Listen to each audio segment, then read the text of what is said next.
Fox Arena 7. These are your morning announcements. So, first and importantly, please make sure to check your tracker and your calendar.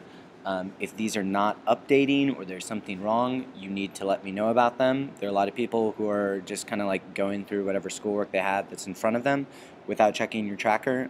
This is a problem because there's a lot of work that needs revision that people are not going back and revising. So please make sure to check your calendar and tracker. As promised yesterday, I would start calling people out who leave things on desks.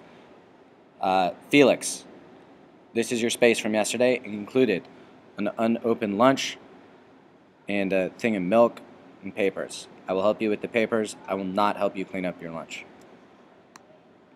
Okay. This part is actually really important, and this is something I wanted to talk about kind of as a class, and we might do it later. We got information about the different arenas and the number of credits that everybody's accumulating, and I wanted to talk about our credits. So over on the leftmost side over here, we've got the total class number of credits gained. Number of graduates are going to be there. Average number of credits to date and average attendance. Even though there's some of these that kind of dropped out when I was transferring them, but this is us here. We have actually attendance is okay. It could be better, but what I'm actually concerned about is that number. So less than 1 credit per student, that's a huge problem for me, and it's not on par with what we should be doing. So take a look at that. These are not in any specific order, and it doesn't include 2 arena classes. So I want to talk a little bit about some of the strategies that I went around and kind of researched that I saw in the classes that are doing better with us in terms of graduate credits to date. So here are some of the things I saw. Fully assigned seats. Only academic talk is allowed in class. YouTube is limited to 15 minutes or less.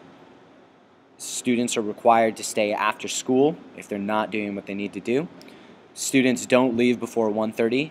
That's something that went for every single class I saw in. Cell phones are entirely away or held by the ACs. They're required full class events. For instance, I would take everyone and do like a class puzzle together. We'd solve one of the puzzles on the board. If goals aren't completed, then there's some kind of written explanation emailed to the teacher.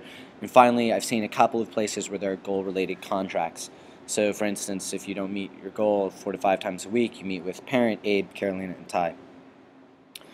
These, again, are not done in every single class all the time, but these are different strategies I saw that I think have to do with somehow with the number of credits that are being earned. So that I watch the morning announcements, what I would like you to do is on the front of a sticky note, I need you to write your name, turn it over on the back of that sticky note. I need you to take a look at these different choices. Tell me which ones you think would work for our class and give me a really brief explanation as to why that would be. Cool. Good luck.